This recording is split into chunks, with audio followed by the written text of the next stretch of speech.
Morning mga ka-truckers.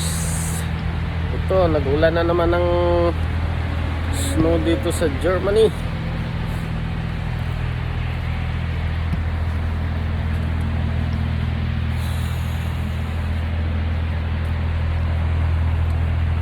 Madulas na naman to, tingnan nyo.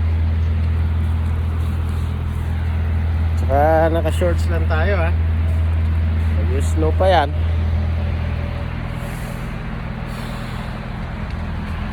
Yan yung truck natin, puno na ng snow.